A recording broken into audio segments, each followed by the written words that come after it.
What up, guys? Welcome back to another episode. I believe this is episode 26, but don't get me wrong.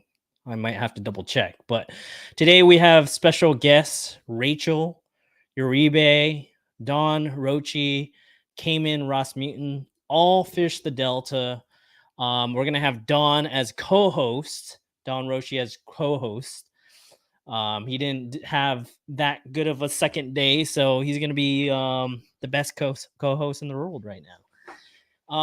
And I just want to thank Z-Pro Lithium for sponsoring all these podcasts. Without them, without powering this podcast, it wouldn't have happened. They gave me this opportunity to entertain you guys and educate you guys through the experience of all these anglers. Let's go ahead and invite all of these guys in the stream. What up, guys? What's up? What's up? How's the Delta for all you guys? I'll let somebody else start. It was good. Our practice sucked, but tournament went good. So elaborate a little bit more on your practice. Now we're talking about it, might as well. Yeah. So I got there Wednesday before the tournament. Decided just to rest after driving 10 hours. Went fishing Thursday, Friday, and just kind of started covering a bunch of water. Had a decent flipping bite, but it was just, a fish here, a fish there. It wasn't really super consistent, but I felt like I could get 5 bites if I just stuck with it all day. Mm-hmm. I ran to an area the last 30 minutes that I had, and I had about a 30-minute run. So it was at like 3 o'clock, basically. Mm-hmm. We had to be off the water at 4. Just to check an area. I'm like, I'm just going to run up to the slough and see if there's a fish there. And I got 2 bites within that last 30 minutes. I'm like, well, I guess I'm going to come here tomorrow because I didn't really have anything better. Yeah. And then that's where I stuck. It was up launching out of Pirate's Lair. Yeah. And we stuck there and ended up not even throwing. I caught 1 fish flipping the whole tournament and just basically ended up running the bank with a chatterbait until I caught all mine. But oh, really? So all you could do, since you don't know have you fished the Delta before? This is my 3rd time fishing it. Your 3rd time? So all you could do is pretty much cover water until you get bit, right? Mm. Yeah, I started paying attention to the tide a little bit. By the end of the tournament, I kind of started getting a good feel for it. I knew that my bite was going to shut off as soon as the tide switched. Yeah. It was just a couple fish after that, basically. When did it switch for you? When did the bite when did the bite increase, and then when did it die off? Mine was middle of the tournament. It was the first couple hours were kind of just steadily building up, and then that 2 hour and a half mark before high tide, which was at 10 o'clock on Saturday, and on Sunday it was at 10:30, maybe closer to 11. And it just shut basically off. That. Yes, they just started kicking off on that high tide, and that hour before was just killer. Yeah, that's really when I got all the big bites. Was there any issues of dirty water or wind in your area, or did you make a premeditated decision to kind of avoid all that current and all that wind? Were you in a protected slough? It was kind of open.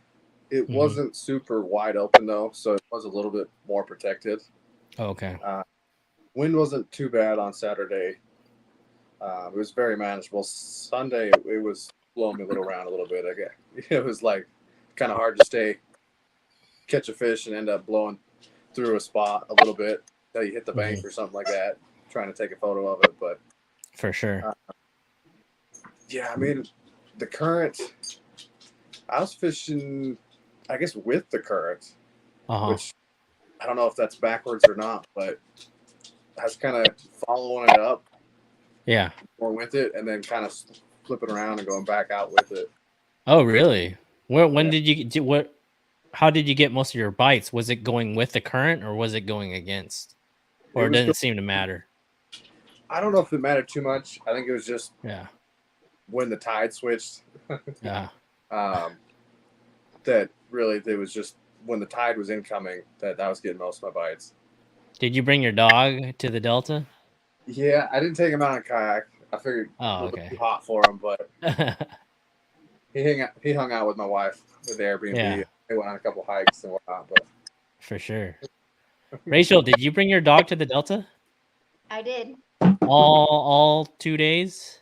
He didn't go on the kayak with me. My mom went up with me, so he stayed. Oh, okay. Sweet, right on.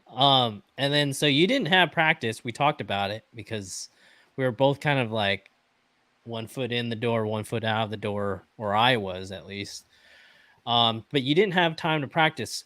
Would you say that your past experience, fishing MLF in the back of the boat, does that past experience kind of catapult you in the top 3, top 5?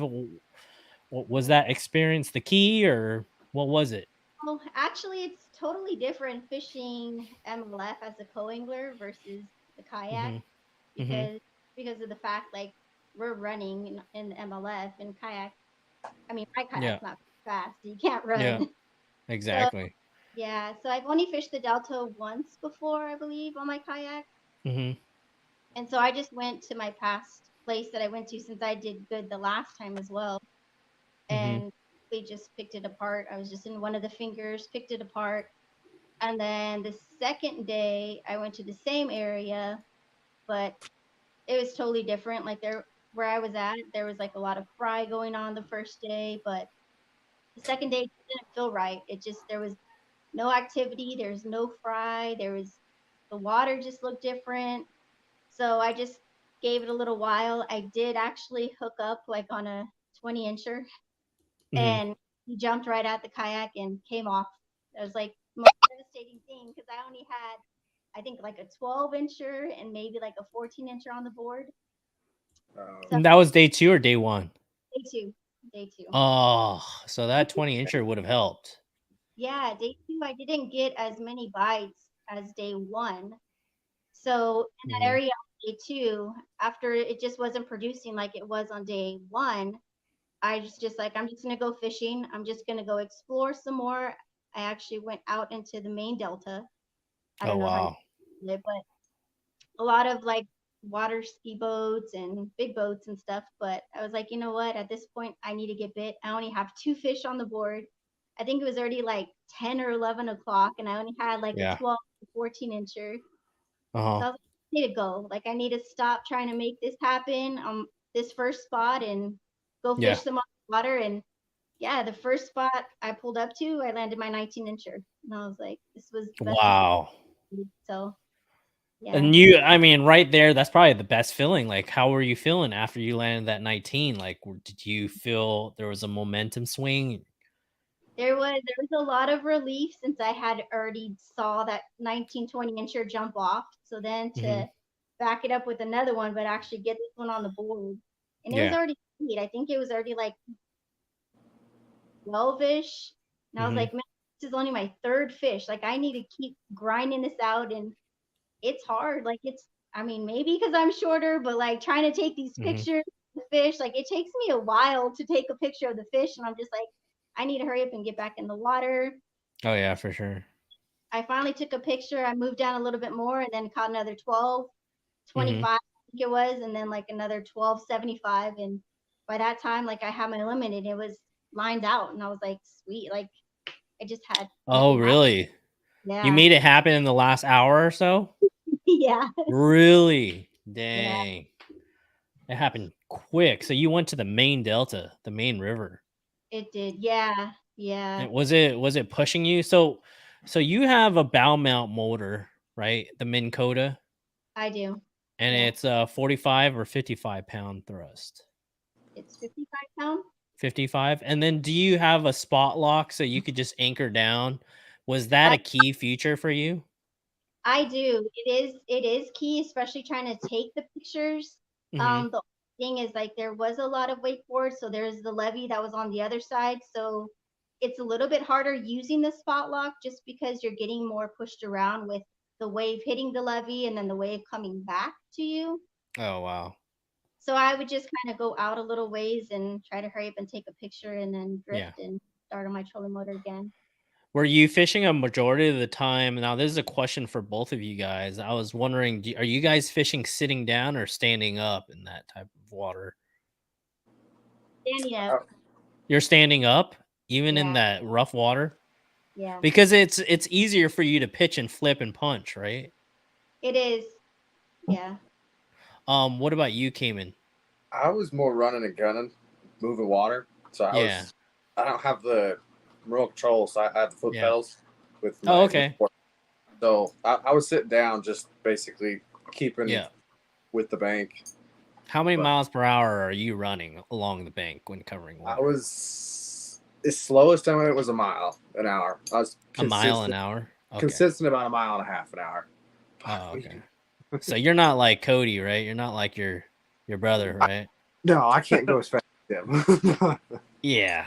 He'll run. You have to have like 9 or 10 to 1 gear ratio bait casters in order to fish like him. Yeah, I mean, I'm still using an 8 to 1 on with the chatterbait, but I can't fish as fast as he can. Yeah. Now that you're talking about that, so Don, do you have any good questions for them at all? I guess my questions are, since they're from out of town, they're not from Northern California here. How do they go about selecting, thinking about where they're going to launch? That's a good question. There were so many choices that we had. So yeah, because both of you guys are known to travel for fishing. You guys don't really.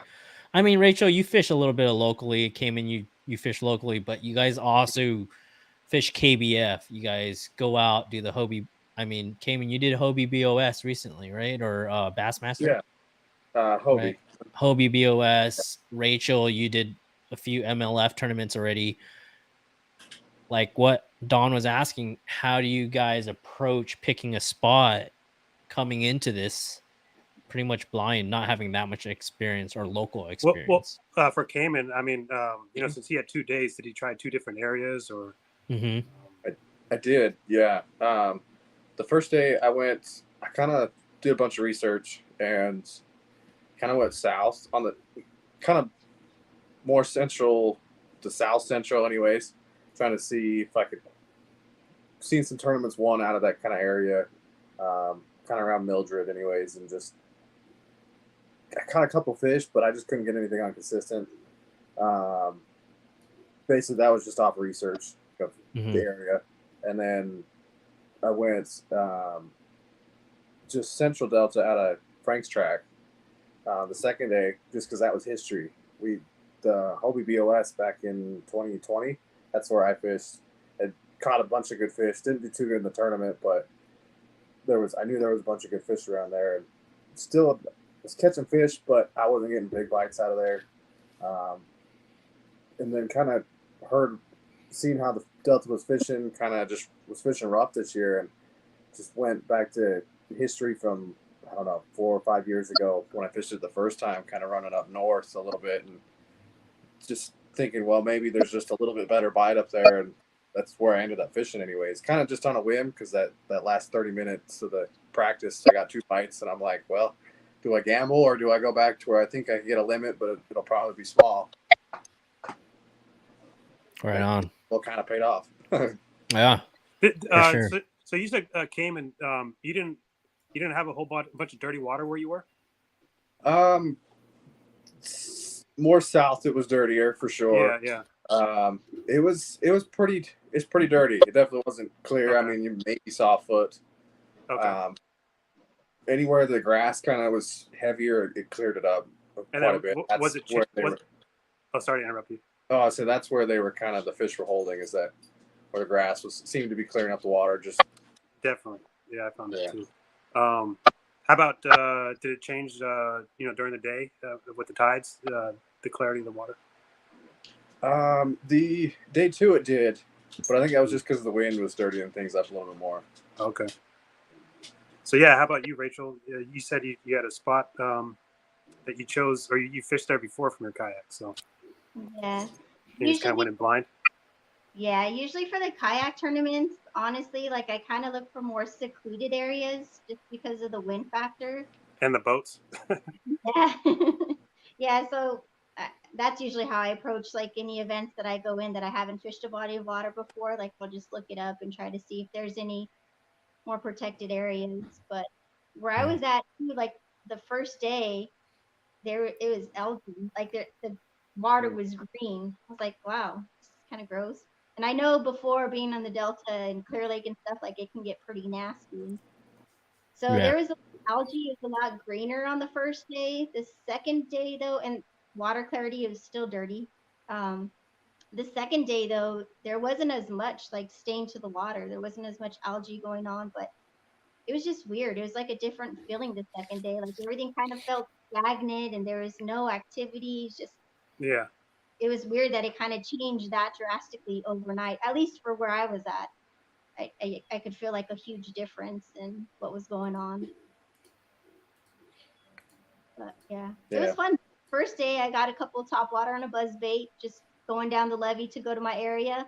Second cast, I caught one on the buzz bait, and I was like, sweet, like this buzz bait bite's gonna be on, but that was it.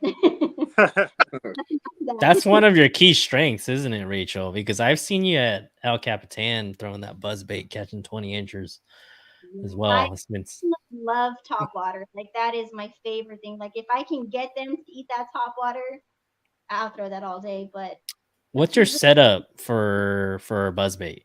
What's your favorite buzzbait? Your favorite type of line you use, the rod you use, gear ratio, everything.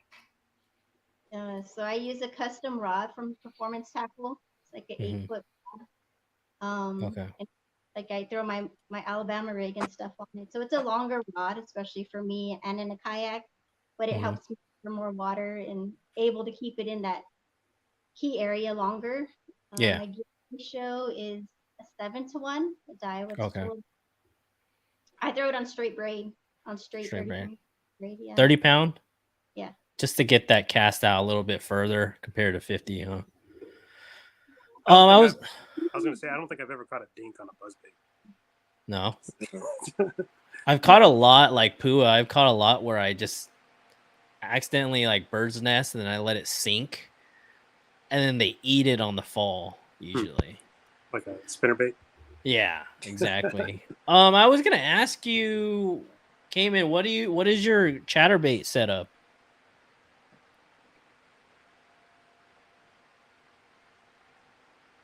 Oh, and those of you that anticipated that Matthew Brannon was going to show up today, he had a work conflict timing issue, so we won't be having him today, but hopefully another day. Cayman, are you still there? Lost audio, Cayman. Well, we'll go to Don real quick. So, Don, what do you throw on your buzzbait setup? I use an iRod. It's a 764. Okay. And I use, well, I think I have 50-pound braid on it right now. Oh, okay. Yeah. What's your go-to buzzbait? I really like the Megabass, something boa. I forgot what it's called, but it's a Megabass buzzbait. And then I also like the D&M double buzz, and their single buzz is pretty good as well. How do you guys decipher double buzz or single buzz? Like, do you guys? I don't know. I honestly, if there's bigger fish around, the double buzz. Yeah. And also the double buzz comes through cover a little easier, in my opinion. So. Oh, okay. You can get it to kind of float, go above grass a little better. I guess you can get a single buzz through the toolies better, but it definitely comes through the toolies pretty well. Jamaica boa, just like Jamaica Daigo boa. said. Yep. Maxley's asking buzzbaits with the skirt or without the skirts, time and place. To me, it doesn't matter. I always put it. I mean, the Jamaica boa, I run it without any kind of trailer, but double buzz, I always put a toad on the back. Mm-hmm. Rachel, I know you had something to say. Yeah, I don't use a skirt. I usually use a horny toad. Oh, so both of you guys, no skirt, horny toad. All right, tell us the secret, Cayman. What's the secret to buzzbait fishing? What's your setup? I mean, I don't run it with a skirt. I usually always pull them off. I've been experimenting with horny toads. They're always good, but experimenting with a couple different trailers. Like the Z-Man goat toad's pretty good as well. Yeah. But, and are you guys? When do you guys start throwing it? You guys start throwing it as soon as early summer, post spawn, shad spawn. Every day. Every day. I've caught them in March, April. It seems like Rachel. That's Rachel's favorite bait. She always ties it on. She has it tied on more than she has a jig tied on. Or you can cover a lot of water with the buzzbait. Yeah, that's for sure. And it's like I said, I don't think I've ever caught a dink on a buzzbait. It's always usually a bigger fish. So yeah. You guys have any PBs on buzzbaits or no? I missed an 8 at the kayak with the buzzbait. It seems like I always miss an 8-pounder. You always seem to miss an 8-pounder. You missed 8s and 9s at Clear Lake, and then you missed an 8 over at the Delta too. Since Rachel went into losing her, wait, Rachel, please elaborate how you lost that fish. Did you just spit the hook? What happened? Is there anything you could have done differently? Yeah. Of course, every time I lose a fish, I always try to analyze like what happened. Was it my hook set? Was it my hook size? Was it, what was it? So yeah. I actually did lose a lot of fish, and it might sound crazy, but I was catching them a lot or all of them on the Reaction Innovation Pocket Rocket. What is a pocket rocket? Senko. It's like a stick bait. Oh, okay. The Senko. Yeah. And I don't honestly, I don't throw a Senko. I know it's like the easiest thing to do. Supposedly you just throw it out there and it just does a thing and you catch fish. But I was losing a lot of fish, and I think it was the way I was rigging it up. I was kind of doing it more with the O-ring and going the same way as the pocket rocket is designed instead of going across from it, if that makes sense.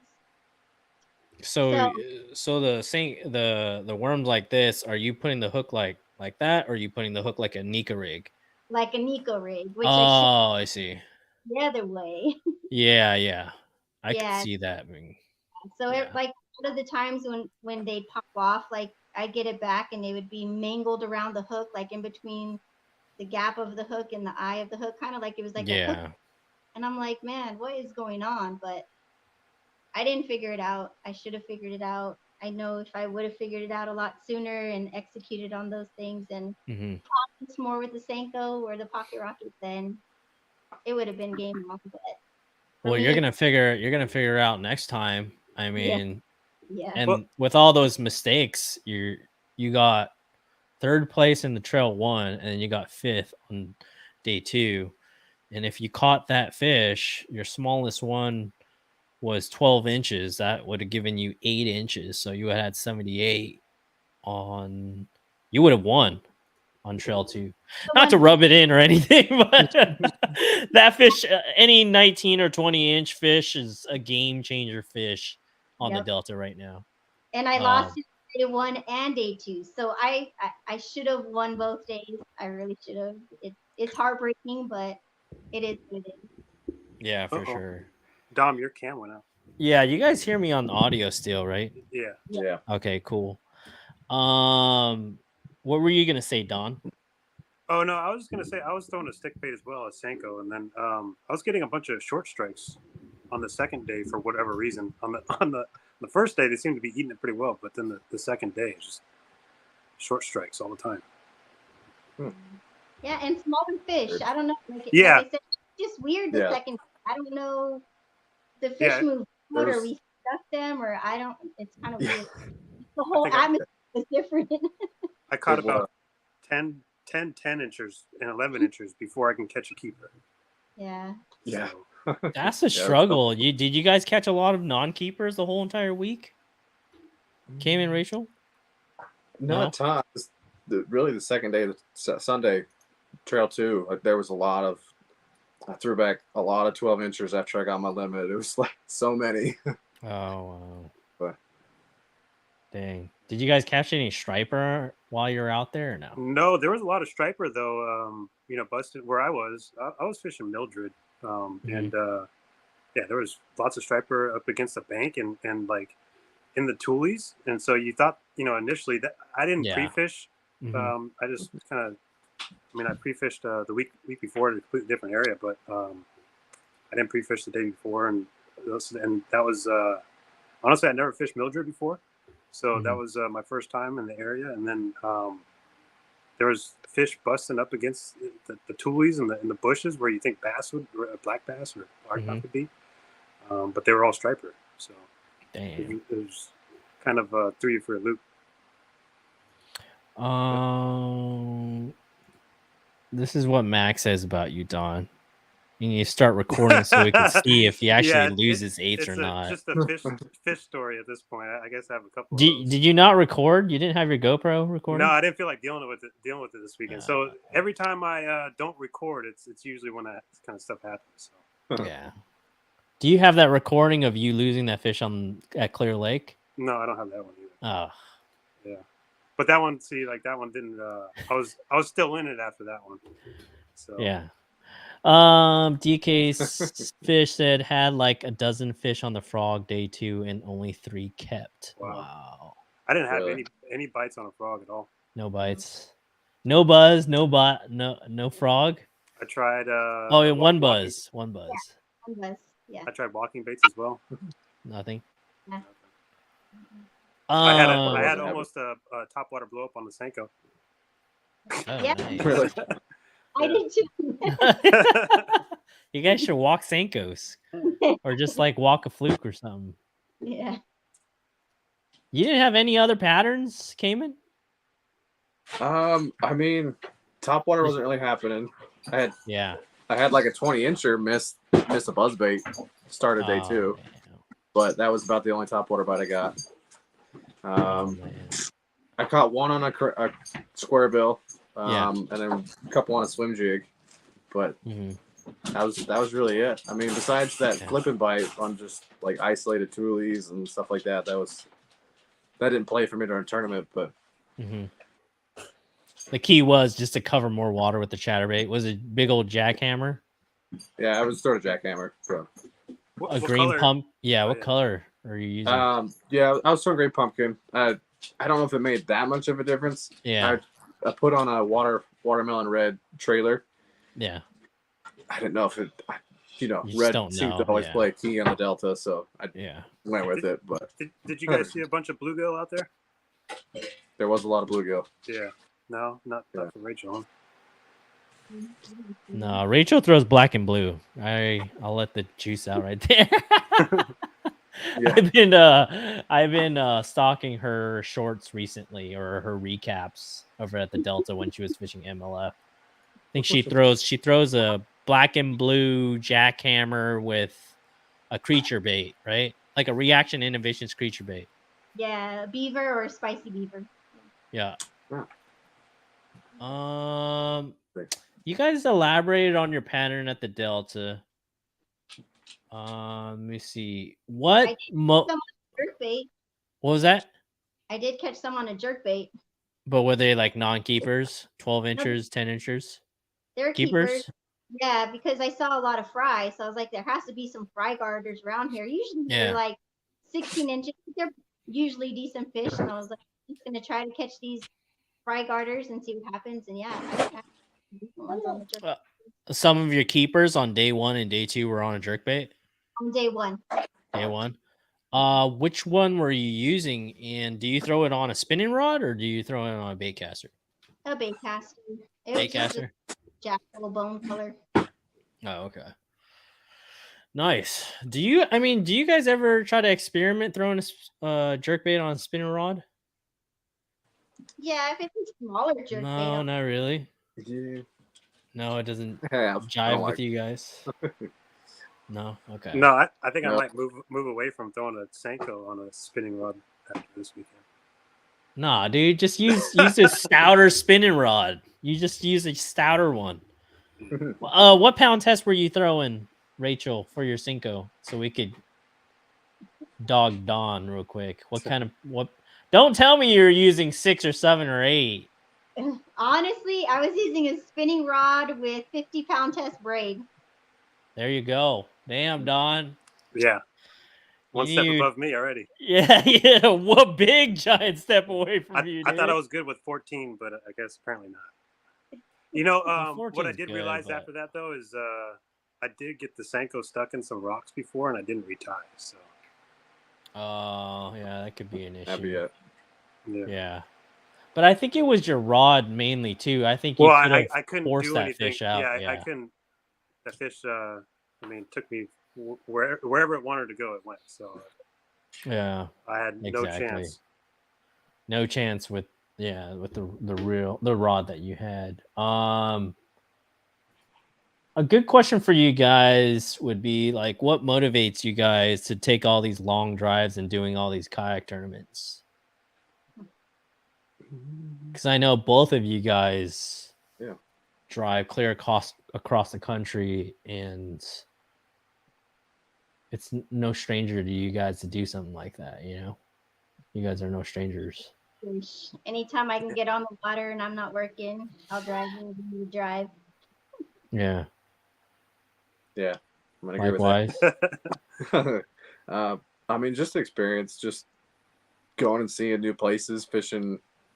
Pretty much like I got bucket list places I want to go fish, and I mean, traveling. I've learned so much more faster, especially doing tournaments.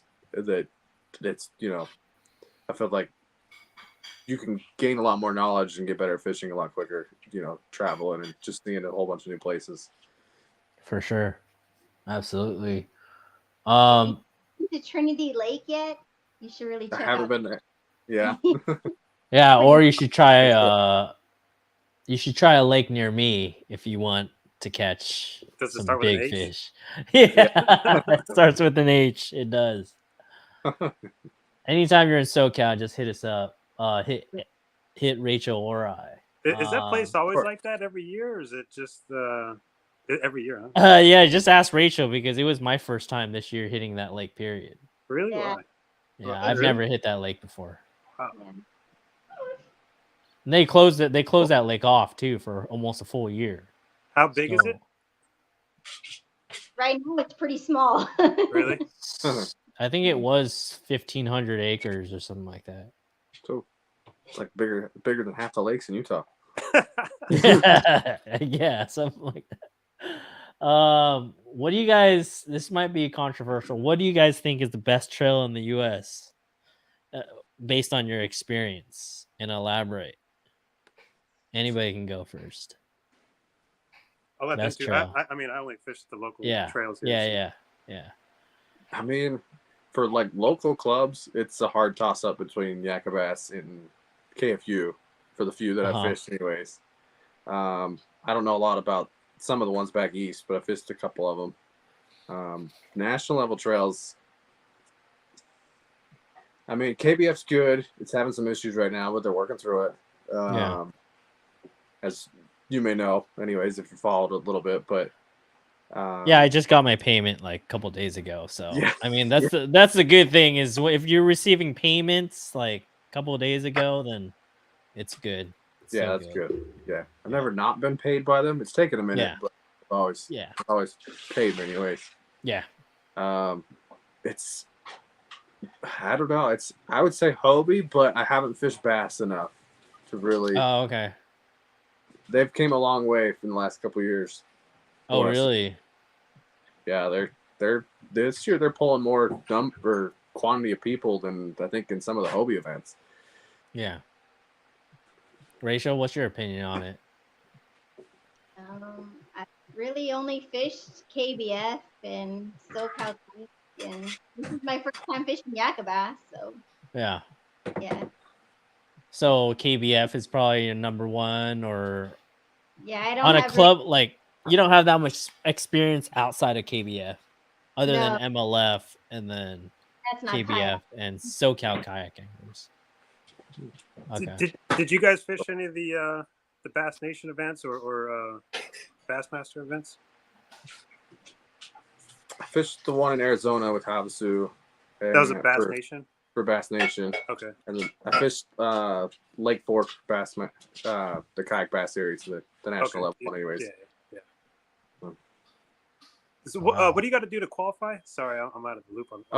One, but they're just opens. I mean, the Arizona one, you just had to sign up, be a member of the Arizona Bass Nation.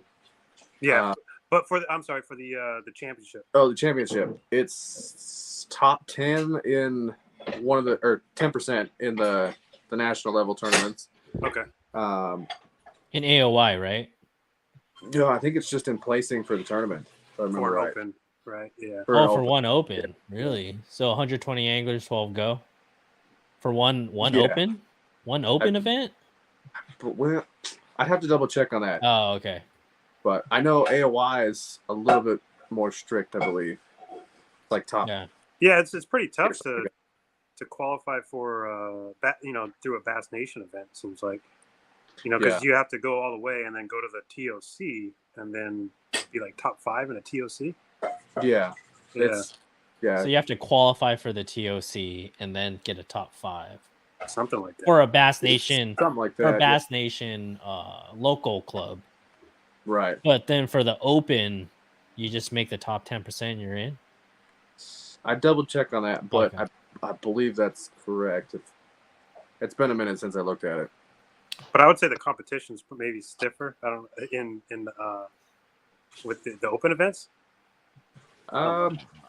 Could be because but Bass Nation, you got to think about. I guess everybody's local there.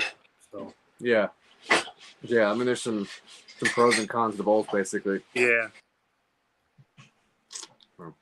Any advice you guys have for new and upcoming tournament anglers that want to travel the roads? I mean, just make it work. Figure it out how you can just afford to travel, and then just go do it. I've never seen anybody say it's not worth it. So. Yeah, I think it's definitely the budget wise. Yeah. Make sure you're not, cracking your whole savings account doing it. It's definitely a lot of money. It's like that and time invested. Traveling is like that type 2 fun. It's like fun. I mean, all 3 of us were at the KBF National Championship last year, right? Over at Kentucky. Yep. And it probably costed me over $3,000, probably $3,000 or $4,000. Yeah. Easily. Yeah. Just gas alone and hotel or Airbnb stay on the way there and just practice was pretty tough. Yeah. Yeah. For me to go out to California, it's almost more expensive because of gas than to go back east somewhere. Is it really? How much does it cost you to come to the Delta? It was somewhere between $1,600 and $1,800. Wow. Yeah. Total, right? Everything? Fees and everything. So, yeah. Okay. Yeah, so just be prepared. I mean, Max Lee, the only thing we could say is like having the experience of traveling out of the state and going to a different state to fish. Just pick your battles, man. Pick your battles and save a lot of money. I can save a lot of money on gas with my Prius. Yeah. Oh yeah, go buy a Prius too, Max. It cost me like maybe $100 round trip, if even that, on gas. No way, $100. Yeah, it's Really? only like round trip. It up. Yeah. For Kentucky? Oh, for Kentucky, no. Oh, no. Okay. For Delta. Yeah, that's not bad. cheap. No, it's not bad at all. You got a trailer, Rachel? When I top it. Wow. But imagine if she had a trailer, like then she would get even better gas mileage, probably. No, I think it's about the same. Because when I car top, I got like 27, and then when I got a trailer, I got like 30 going to Clear Lake. It's less wind resistance, I guess. Yeah, exactly. I've never done the traveling thing before, but Max, maybe finding a traveling partner if you can, Oh yeah, that too. Yeah, that helps a lot. Just hit up Rachel or Caymen, or all 3 of you guys go at the same time, help each other out. Sure. Huh? Is Caymen going? Is Caymen going? Yeah. To Gunnersville? Oh yeah. For Gunnersville? Yes. Yeah. I'll be there. I'm planning on it anyways. Yeah, so congrats to both of you guys. Caymen and Rachel are in the top 6 of the KBF organization. In AOY, Rachel's leading it at first place and Caymen's at 6. So both of them definitely have a shot of making it in the top 10. what is it called? The DZ 10 house. Easy to tan. Yeah, The 10 DZ the 10. Short. That's awesome, man. Yeah. You guys go get it. Both of you guys got to go to represent if you guys have that dough. You know, if you have the dough, one of you guys crack it. That would be kind of cool of having either Rachel representing SoCal being the first one to win the 10 house from SoCal, or having Caymen being the second person to win the 10 house because Cody Henley won the 10 house, 2 years ago? Yeah, 2 years ago. Yeah, so Yeah. man, you guys better watch out. Them Utah sticks are real. Those SoCal sticks are real. Watch out. That'd be cool. Let me see if I have anything else. Okay, Chris Cabral is asking, what do you like better, kayak or boat?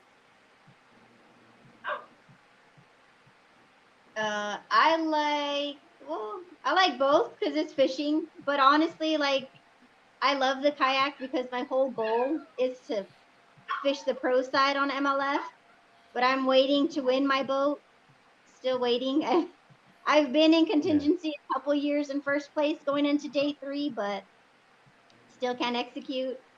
So I love the kayak because I feel like if the opportunity comes where I do win my boat and I'm able to move up to the pro side, it's kind of getting me the knowledge that I need as far as like learning my electronics, making decisions on when to move to a different area, where to start, and I'll be able to go faster on a boat so I can pick apart more areas than on a kayak, where a kayak is giving me more knowledge of just to stay put and pick it apart. And there's fish there. You just got to get them to eat. You got to get them to react. And it's figuring out what they want, when they want it, and not forcing them to do the buzz bait bite or, whatever you want, a swim bait bite. It's kind of just figuring it out and listening to what they want. Yeah, 100. Yeah. I There's love the kayak. I love just the freedom of going out whenever I want. Yeah, kayak fishing is peaceful too. And having no problems too, boat problems in terms of like gas, the whole motor, and etc. You ran into any of those boat problems yet, Cayman? Nothing major. Nothing major yet. No, okay. It's kind of an older boat, very well taken care of. The only worst thing it had is just to kind of tune it up, and we took it out a couple times, and one of the hoses got old and cracked. It was luckily we caught it before it killed the motor, but it was the oil injection that pulls the 2-stroke oil and mixes it. That was just cracked and falling apart, and basically just leaking oil into the housing of the motor. Oh wow. Yeah. Luckily you caught it. Yeah, huh? Yeah. That's crazy. Couple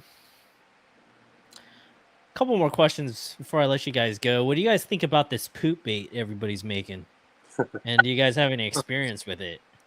I've caught fish on the cover scat before. I haven't used any of the others. The cover scat's good. I like it. It's legit. I mean, it's just like a stick bait, but you can fish it. I don't know. You can fish it faster than a stick bait. So are you fishing weightless or what? Yeah, weightless. Yeah. Okay. I mean, it's weighted. Weighted So, plastic. Yeah, probably yeah. injected with a lot of salt. What was your take, Cayman? I haven't fished it enough. I was just saying they are a lot heavier. You can almost like drag it on bottom. Yeah. It works well at the Delta. Oh yeah. Yeah. Someone posted a recent picture of it with, I think, what do you call it? A bluegill eating it?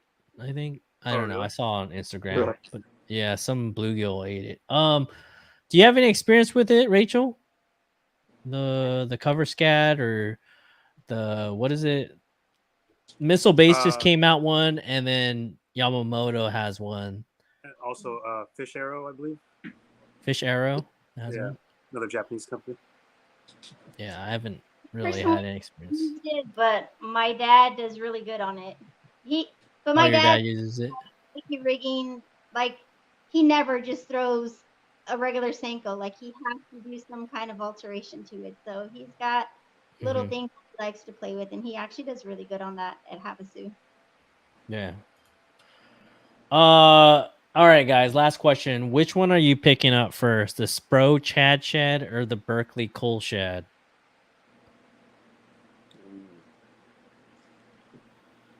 Neither for me. Neither. I don't know. I probably wouldn't fish them. So No. I have a few glide baits, but I'm not a huge glide baiter, and it's probably not a good thing. But Well, I mean, you throw the DRT, right? yeah, that's what I use, and it's good enough for me. I mean, I don't think I need anything different. Cayman? I mean, I haven't fished either one of them, but I'd probably pick up the glide first. Yeah. It's almost depends on the type of year, though. If it's summer, I'd go with more just with that paddle tail. Oh, you're more soft bait? You would rather throw a soft bait during summertime rather than a glide bait? Yeah, I work that glide bait more like a jerk bait than anything. Yeah. So you would pick the soft bait over the jerk bait in summer during summertime. In warmer time, like from after or like spawn and after. But yeah, more the glide's more of a springtime thing for me. Yeah. Okay. And Rachel, what would you pick? Berkeley Cool Shad soft bait or the Spro Chad Shad? The glide bait. The glide I love bait. Waver, but yeah. You like S Waver? I love big baits, like a big swim bait, big buzz bait, big baits. Yeah. I'm gonna go with the Chad Shad since I own 3 of them. Have you caught something on them yet, Don? The Chad Shad, I caught a 22.75 the first day I ever took it out. Go somewhere besides Hodges with it. No, I didn't catch it at Hodges. I didn't catch it at Hodges. I caught it over at a different lake. But my first day ever with it was a 22.75 and 18, and then I broke off. One just shot up from a boulder and just pile drived it. I set the hook, it broke off, and then immediately after that, I parked my kayak back on the trailer. I went to the bait shop, left it at the lake, went to the bait shop, picked up 3 more, and then came back. And then by then, the bite died off. But they would shoot up. Like the craziest thing is they would shoot up and pile drive the bait, and they wouldn't get hooked sometimes. So I think I might replace it with some ST56s, like 3X size 1, I think. Or I might downsize hooks, but I think I need something a little bit more stickier. So, but I mean, just like that poo bait, there's a lot of these shad glide baits coming out. I don't know if you noticed that. I think that yeah, dude, I noticed so much. Like people are designing all these glide baits and chopping baits and etc. I think it's just kind of pick your own flavor. But I definitely do believe that you have to pick a glide bait that has 2 different actions. One that has wide glides, wide natural glides, kind of like the Depths 250 or the Hinkle Shad, and then have one that's like a jerk bait that has chopping action. That literally is kind of like a spook underneath the water that goes and it won't roll over if you chop or you just give it a rod slap real quick. I noticed the S Waver kind of does that a little bit. The S Waver, it rolls over, but it still gets bit. It's I'm clueless with that. Like it's just a different action. It's a different action, and it rolls over when you give it a hard twitch or you're trying to work it fast. It does roll over, but it still gets bit. I don't understand that, but maybe they like the bait rolling over. But yeah, thanks for having us, or thanks for letting me invite you guys onto the podcast and being my guest. Not having us. What are you talking about? This is not your guys' show. Thanks. But thanks. Us, Dom. Yeah, thanks for coming on. Appreciate you guys' time, and yeah, we'll have to check up with you guys over at the NC. See how you guys do. Since you guys are 1-6. One more question: is all of us here? Are we all fishing or qualified for the West Coast Championship? Qualified, but I'm on the fence about fishing it. Okay. Why? After this weekend came in, or what? What's that? after this weekend, after you noticed how bad or poorly the Delta was fishing? No, he's No, good. He's good during these times, man. Because remember Yeah. Clear Lake, it was fishing really bad too, and he won West Coast Oh, yeah. Championship, right? When lakes aren't fishing good, I love to go out because those are the easiest ones to win. Those, Yeah. I mean, Yeah, That's true. you levels figure- the playing field for sure. yeah, you figure something out, and Yeah, exactly. everyone else isn't catching them, so and you got a good bag. Yeah. But no, there's a Hobie event in Wisconsin on the Mississippi River, the same dates. So I'm debating on whether to keep chasing points to qualify for the TOC or to go fish the West Coast. Wait, so you said lacrosse? Yes, Hobie BOS or Bassmaster, right? it is Hobie, the BOS. Oh, BOS. Yeah, that's the same thing that Matthew Brannon was thinking about, but he Yeah. said that it's home, Delta's home for him, so he might as well just fish West Coast. Yeah, Maybe some people wouldn't like to hear this, but I would say Caymen, go fish the Hobie because you already won the West Coast Championship. yeah.